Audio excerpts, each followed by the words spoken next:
And welcome back to the McCarthy Athletic Center. Zags will lead by 3 as we start the second half. It'll be Utah State basketball to begin it. And Merrill will be inbounding. Big first half for the Aggies. Gonzaga, though, ended that first half on a 14-3 run. Well, they answered the challenge. About the 5-minute mark, the timeout. I'm sure Coach Few and the staff challenge him. Be more physical, continue to take care of the ball, and be patient offensively. We can get what we want. Dargington with the basketball. Spent a lot of time on the bench in that first half of those early fouls. And Jonathan Williams just picked up his third. Interesting right off the bat, first possession defensively. Gonzaga decides to double the low block.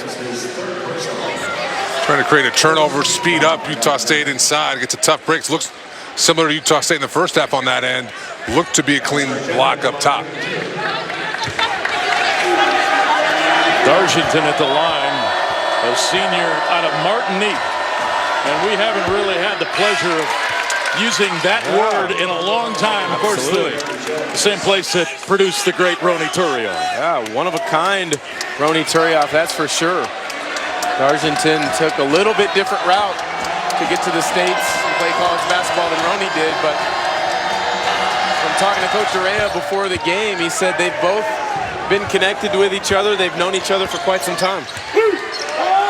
1 of 2 for Dargington. Williams out of the game. He's replaced by Jeremy Jones, number 22.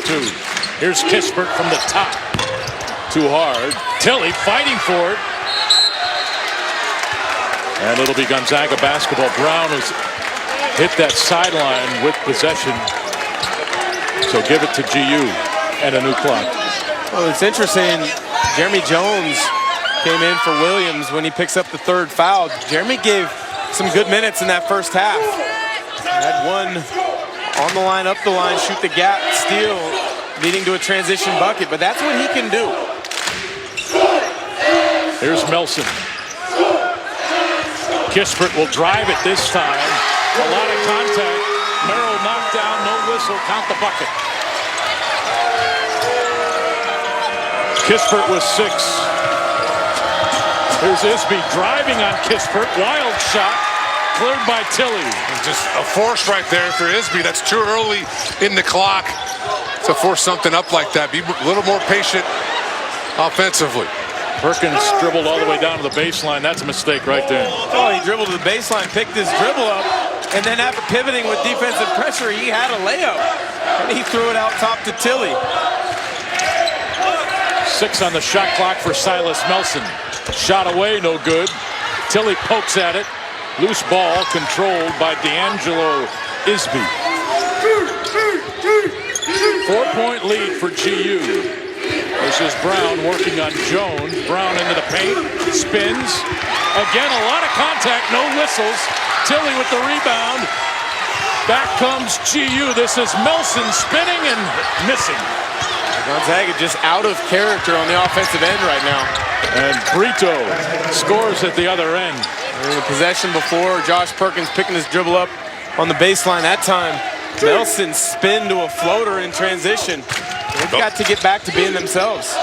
Nelson got inside. That's a better drive, more controlled to start this second half. Both teams trying to hit a home run offensively. That last bucket by Diogo Brito ended a period of 7 minutes and 31 seconds without a field goal for Utah State. From the corner, Brown's 3 attempt is no good. Tilly with a great box out. Kispert controls it to Jones. Jeremy heads for the baseline, bumps into Brown. Nice catch by Melson. Here's Perkins. Again, knocked to the floor, no whistles. Dargington still on the floor for Utah State. Brown misses the layup at the other end. And back comes Jones. This thing has gotten really physical. It really has, Greg. It really has.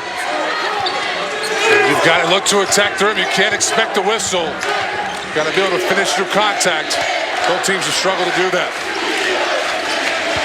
Tilly goes at Alex Dargington. Jump hook, long. Kispert over the back of Isby. And the score. That's a grown man play right there by the freshman. Simply taking it away on the offensive glass for the putback. Kispert with 8. And 3 offensive rebounds tonight, Greg. Merrill, great cut, but he can't finish. And Melson, they say his hand touched that net, went up through the rim. And so they call basket interference here. Let's take a look. Here's Tilly on the offensive, on the low block, and you said it, Dan, just Kispert stronger than Isby there on the rebound. But I'd like to take another look at that. It is a goaltend if you go through the bottom of the rim to block the shot. Here we get a second look at it. What he was saying is he touched the net, grabbed the net as a result, and that's an automatic goaltend. Call, yes. Silas was thinking since he didn't go all the way through the net, it shouldn't have been, but that's not the case. Perkins to Kispert. Josh the 3. Tilly another rebound to Perkins. And he touched the end line. It's been fast and furious and physical to start this second half in Spokane. Gonzaga leads by 4. Where do I love to play or where's the heart? Back tonight's Arby's fan trivia question is brought to you by Arby's, your delicious neighborhood meat crafter. Arby's, we have the meats. What was Gonzaga's conference affiliation when the Zags and Utah State last met in 1970? Was it West Coast, Big Sky, Division I Independent, Mountain West? Text your answer to 27297. We'll have the answer a bit later. Don't ask me if I know. Yes, I know. It would be bad to give it out. Who's going to ask?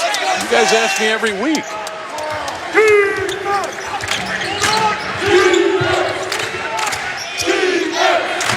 Sixth time they've met here, Greg. Thanks, Richard Henson. Good look at it. And a foul called on Killian Tilly. He doesn't like it. That'll be his first, team's second. And the fans letting the officials know about it right now.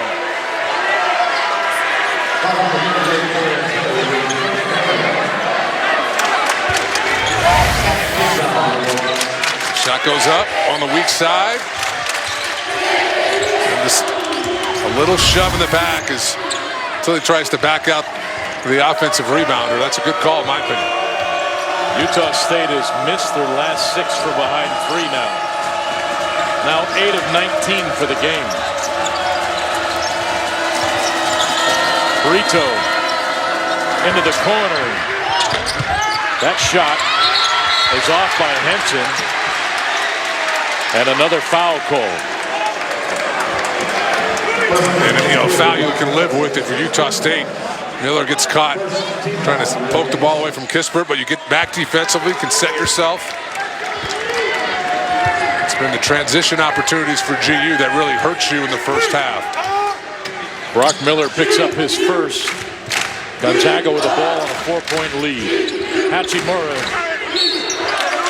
Great job to draw the foul on Clay Stoll, the redshirt freshman out of Chandler, Arizona. And that was the best possession Rui has been involved with, where he had a good change of speed, change of direction on the cut, made himself available on that little shuffle cut, and then attacked the rim off the catch. It's been remarkable to see how much more effective he is without the ball. Last year you saw, you saw glimpses of his talent when he had it, but this year, a much better understanding of what he needs to be doing when he doesn't have the ball on both ends of the floor.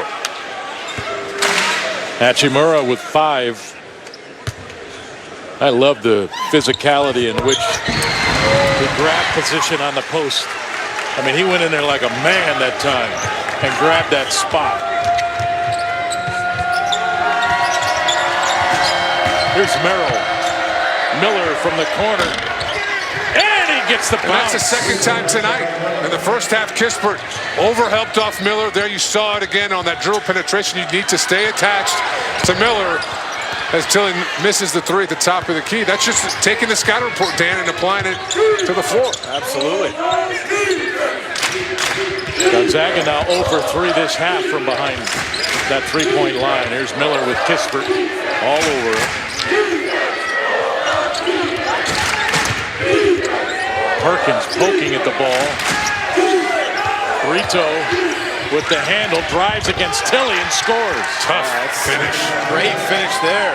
Brito playing quite a few minutes as a backup point guard with Abel Porter Jr.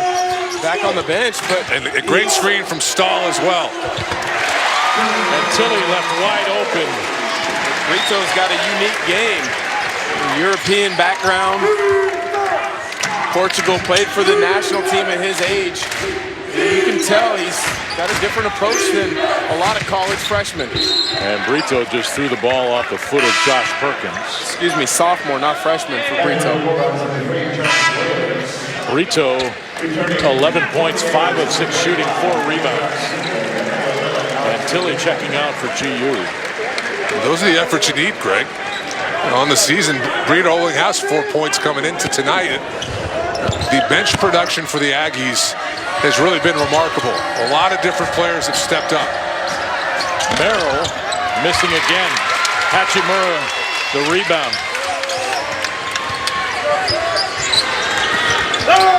Merrill could hardly miss in those first 10 minutes of that first half.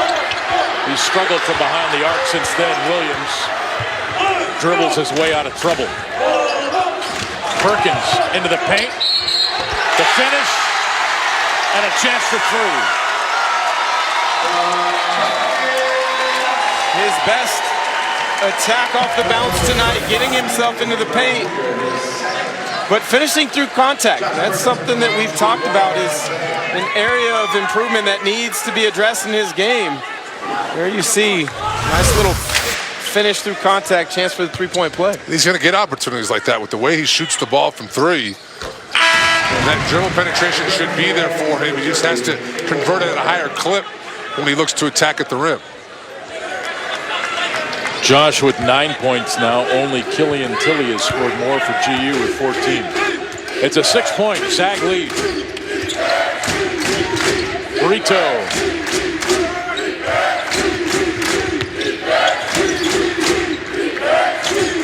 Nice catch. Brito falling away too much. Perkins pushing hard. He'll shoot it. Short. Williams the rebound, but a foul called. And that is 4 on Jonathan Williams. And he looks with dismay at the official. But he's got to come out of the game and replaced by Killian Tilly. Melson out as well.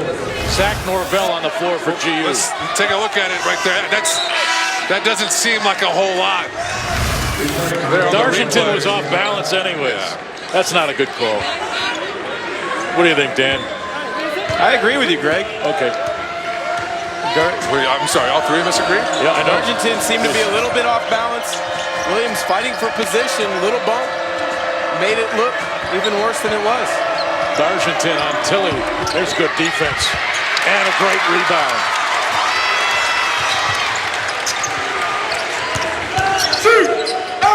Perkins. Norvell Jr. He'll go to the free throw line.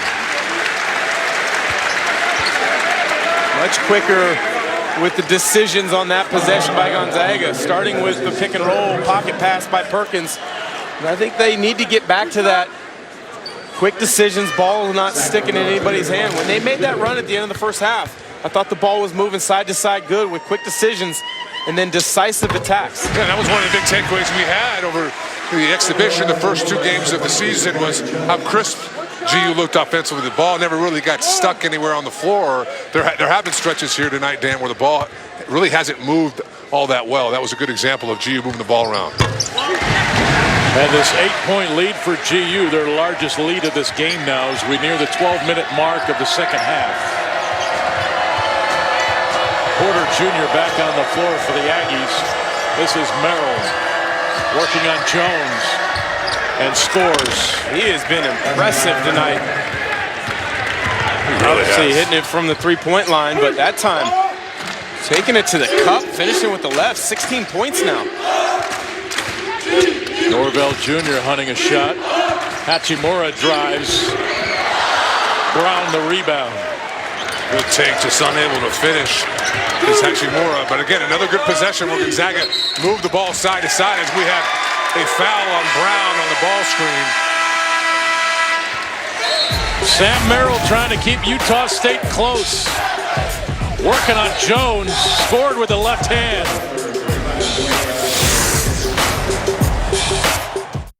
Leaves fall, crowds roar, and the winds of winter are at the door. Are you ready? Can you get to where you go? Rain or snow, day or night? Yes, you say. I drive a Toyota, and everything is gonna be all right. Discover Toyota. The Athletic Center, time now for tonight's Arby's fan trivia question answer. Gonzaga was a member of the Big Sky from 1963 to 79. The Bulldogs are one of the conference's 6 founding members. The answer was Zags, too. 11:30 to play. Gonzaga now leading Utah State by 6.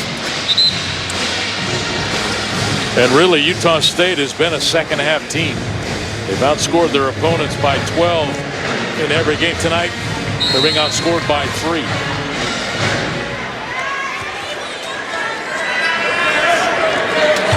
And it's Zag basketball. Perkins.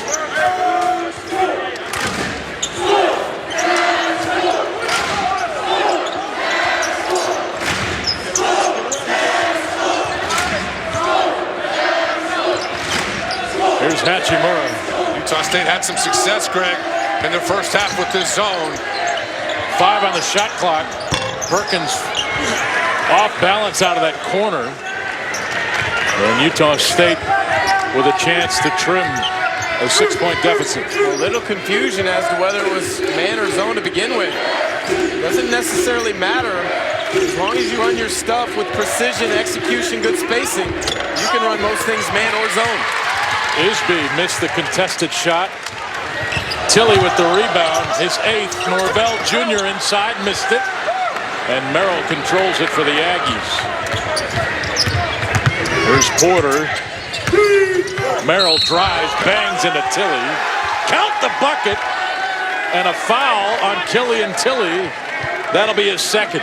Craftiness by Merrill there in transition, getting his shoulder into Tilley, who wasn't quite set and in position. That's it. Kind of a 50-50 play, but take advantage of it.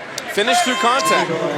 Tilley's thinking to himself, my hands are straight up, but he's moving as the contact's made, and that's, to your point, Dan, a crafty play for Merrill. You make sure that the contact's obvious before he gets the shot up. He gets the benefit of the doubt, and what a night for Merrill. 18 points, 7 of 13 from the field, as well as 4 assists, and he's chipped in on the glass as he knocks down the free throw. And it's a 3-point game. It's been interesting to see how Utah State's handled that point guard position with McEwen out.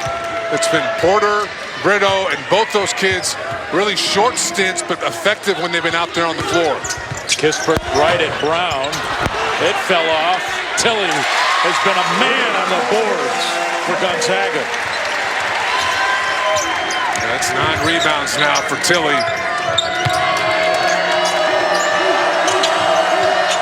Here's Isby.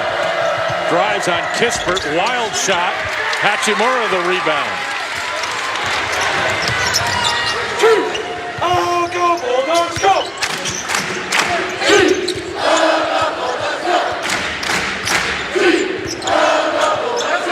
Tilley. That's short. Kispert, Isby battle. And Merrill picks up the loose ball. Down by 5. Merrill with 19 points as he throws it to the post.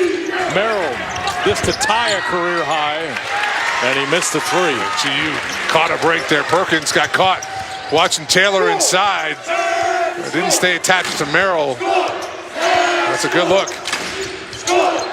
Melson with great vision from Perkins. Melson buries the 3. It seems as every time GU needs a bucket tonight, it's been Silas Melson to step up. Absolutely. You saw in the first half and right there, much needed 3-point shot. Silas Melson, 10 points on 4 of 8 shooting. He's 2 of 3 from behind the arc. Perkins found him in the corner, and it's an 8-point Zag lead. State by 8 with 9:04 to play. Time now for the Alaska Air upcoming schedule. Enjoy low fares to amazing places. Alaska Airlines flies connecting Spokane to over 100 destinations, including Costa Rica and New York City. Book now at alaskaair.com. Ohio State is next, part of that tournament in Portland. The PK 80. And then it could get really serious. Ohio State with C.J. Jackson and a new head coach. Buckeyes have had some great teams over the years. They have. Chris Holtmann, though, first season after replacing Brad Stevens at Butler, made the move to Ohio State. Maybe not what Ohio State has been in years past, but they will be a good program. Here's Isby, poked away from behind by Melson. And Tilly with it. Cy with a lot of big plays tonight for this Zag team. Kispert faked the three, drive in the paint, scores with the left hand. That's showing something we haven't seen yet this season. The shot fake attack, but the ability to change hands and finish with the left. Here's a ball, poked away. Can Perkins score? Got it away, it rolled off. Melson cleans it up. Another big play by Melson. Perkins getting in the passing lane with a steal, but unable to finish with hearing the footsteps behind. 2-3 zone here from GU. Let's see how Utah State reacts here offensively. And now you hear the fans behind us as they get involved. And a whistle and a foul coming against GU inside. 7:45 to play in Spokane. Gonzaga leading now by 12.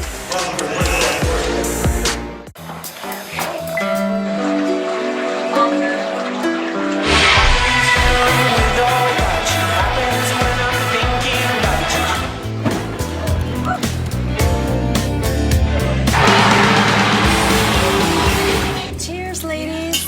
We should do girls' night out more often. Yeah. What about hubby? Oh, he's totally good with it. How is that not holding?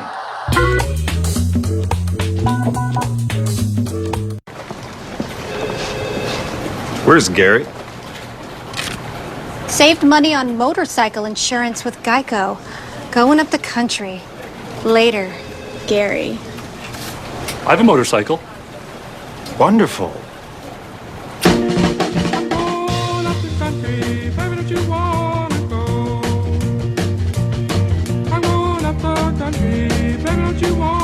Geico Motorcycle. Great rates for great rides. The sun burns at approximately 5,500. Healthy smile is a powerful thing. Find the easiest way to take care of yours at DeltaDentalWA.com. With easy online tips to keep you and your smile strong all season long. Delta Dental of Washington, proud supporters of healthy smiles and your Gonzaga Bulldogs. What was that?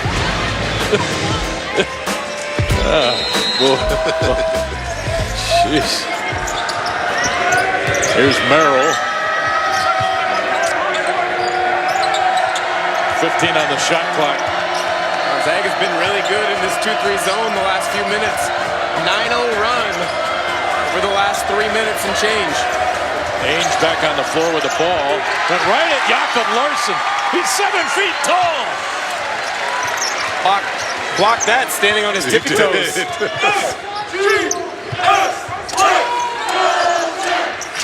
That's an ill-advised drive by Mr. Ainge. Perkins got it to Jakob. Boy, a lot of movement, but in the end, Larson scores. Yeah, good patience. Taylor does a nice job holding his ground, but you just see the difference in size. And a nice touch from Jakob. Quentin Taylor did what he could do at 6'8".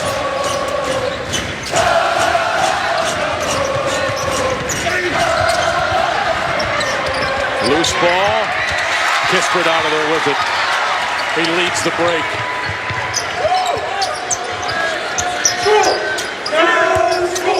Should be pointed out, Josh Perkins playing without a mouthpiece tonight.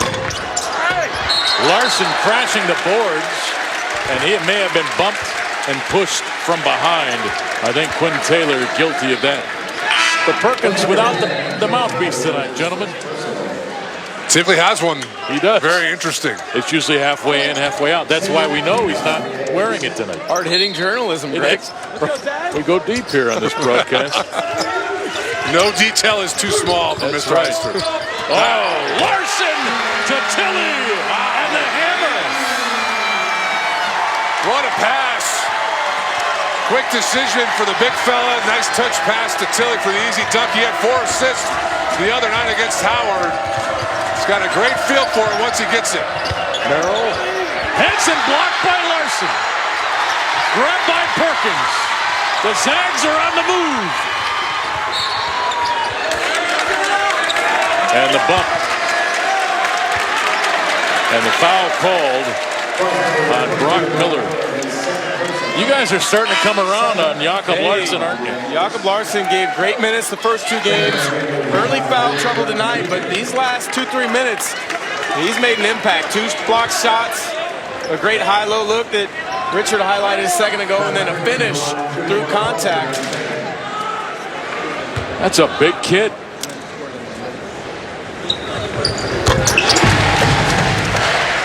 He's a lot stronger than he might look on television. A broad base, solid feet, Richard Fox. Plays hard, he's got good hands, and he's clearly got a really good feel for the game. I mean, he's an excellent passer, and that's something you look for in young big guy. If you've got a young big that can pass the ball, things typically work out for you.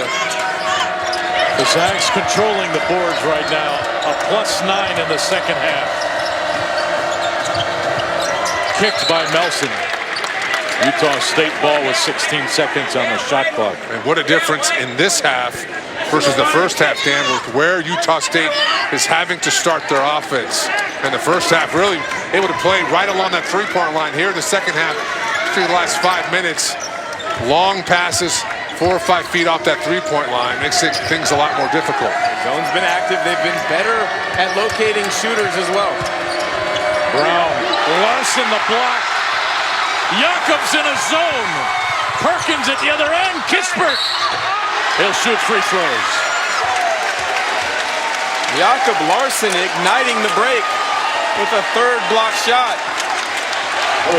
He's so good at keeping his hands up defensively.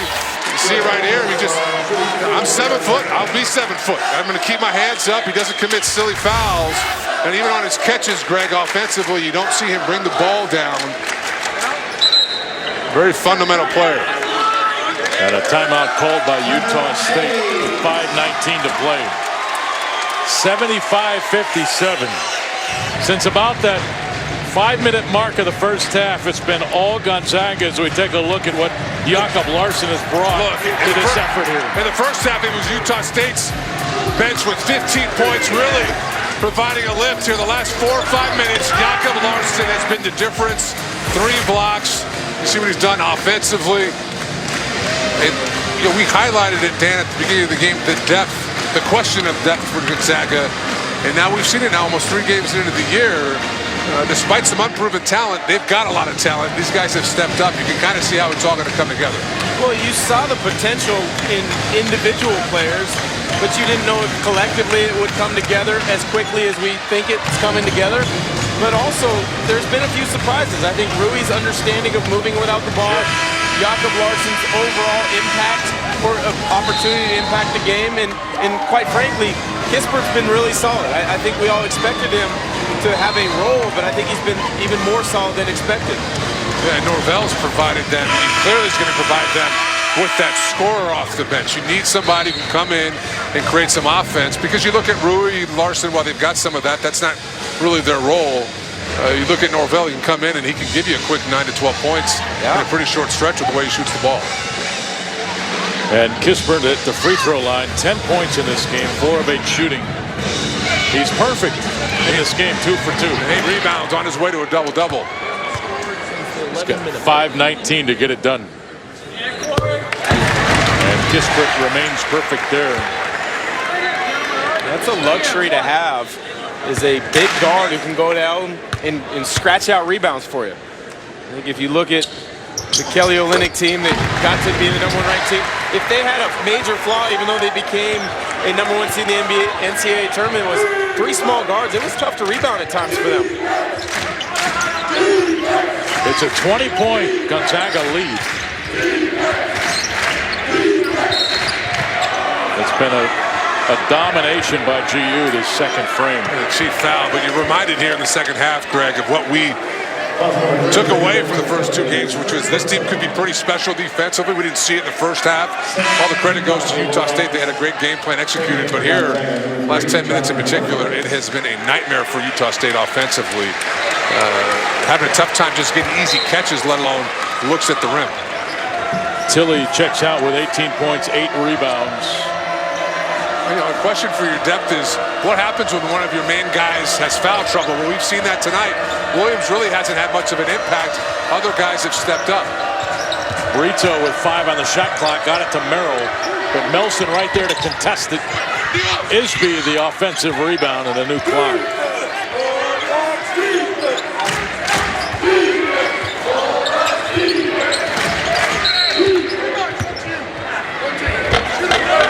And a foul call here on Jakob Larson, and he just puts his arms up like, I'm just trying to defend the post. I didn't see a foul down there, frankly. I was watching Jakob. I like Jakob. I watch him a lot. Yeah, well, you know, he's a bit of no idea what to do with that, do you? I like him a lot. I mean, he's definitely your favorite. We'll let you have that. But Dargington at the line. And it's a 19-point game.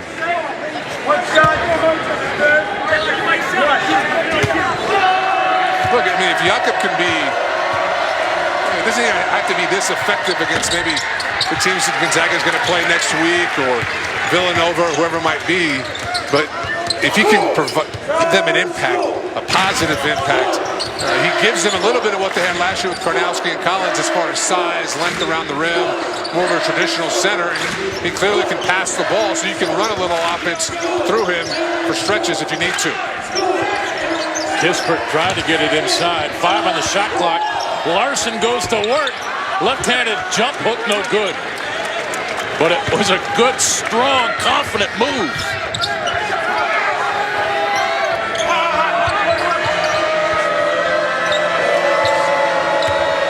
.352 to play.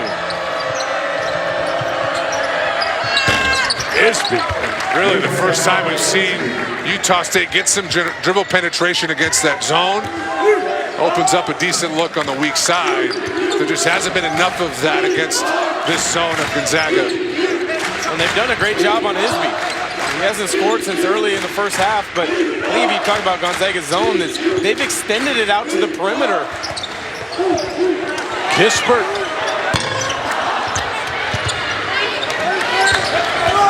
That last make by Isby ended a 6-minute, 41-second field goal drought for Utah State. Brito drives, poked away by Jakob Larson.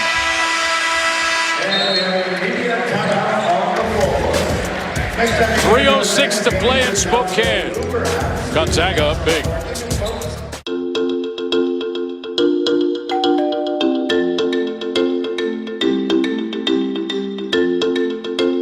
Your Bulldog pride with your Go Zags debit card only at Numerica. Well, it's been an entertaining game here tonight. Utah State really threw it at Gonzaga in that first half. Kept it close. GU had a small lead. Time now for Play of the Game, brought to you by Multi-Care Health System, Deaconess Hospital, Rockwood Clinic, and Valley Hospital. Now part of the Multi-Care Health System. Better connected. And that was our Multi-Care Play of the Game. Gonzaga's done a much better job defending the perimeter here in the second half. 11 of the last 14 field goal attempts by Utah State have been inside the arc. They just haven't had space out there, Dan. Yeah, I would agree with that. I think the other thing that jumps out at me is 3 turnovers on the night for Gonzaga. It's awesome. Yeah, really taking care of the ball.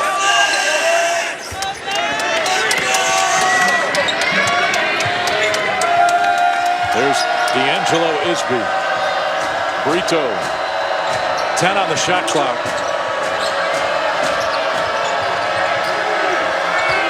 Dargenton missed it, got it back, and he's fouled by Jakob Larson, and Jakob doesn't like the call, and that is number 4 on Jakob.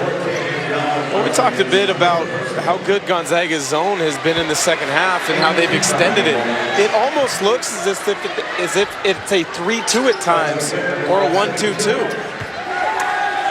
With the ability of Larson to alter and contest some shots in the paint, they've let Jonathan Williams kind of roam a little bit on the perimeter.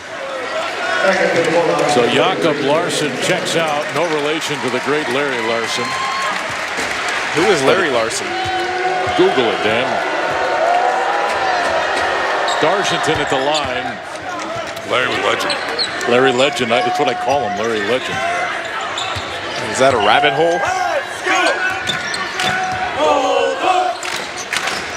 There's Silas Melson. Keep it tight, boys. Keep it tight. Jonathan whips it to Kispert. Goes to the dunk and can't get it through.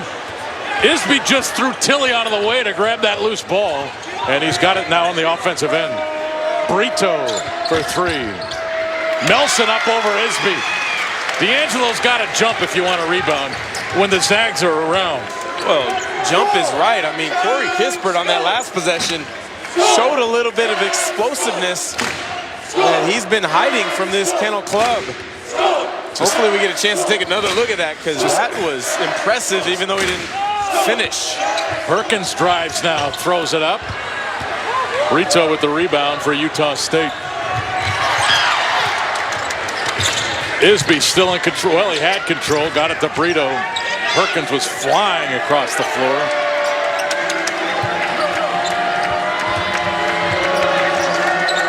Isby, deep 3. D'Angelo now with 13.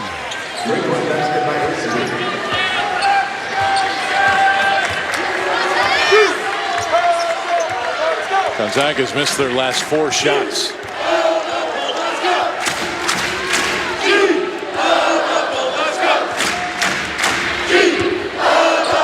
And Utah State on a 9-0 run. Silas Melson into the paint, hangs. The runner doesn't fall. Tilly the rebound, out to Silas. Tilly with 9 rebounds now to go along with 18 points.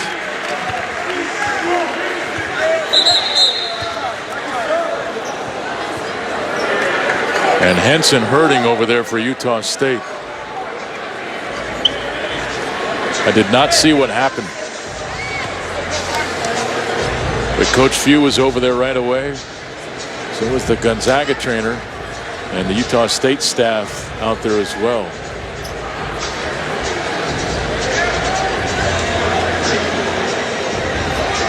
Never like to see that. Trainer looks as if he's taking a look at the knee. Hopefully it's nothing too serious. So we're going to get another look at it here. Oh. He fell awkwardly as he was battling with Tilly for that rebound. And Darren Henson, a redshirt freshman out of Pasadena, is up and moving gingerly to the bench with 53 seconds to play.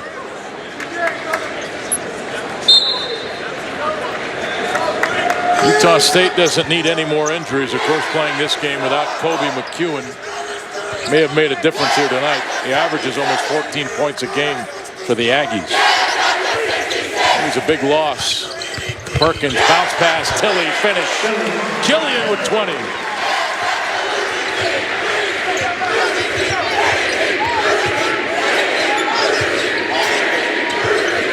Here's Brown from the elbow. Jump shot, no good.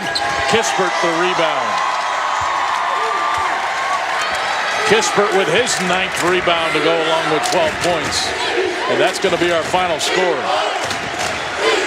Gonzaga's going to get to 3-0 with a 79-66 win over the Aggies of Utah State.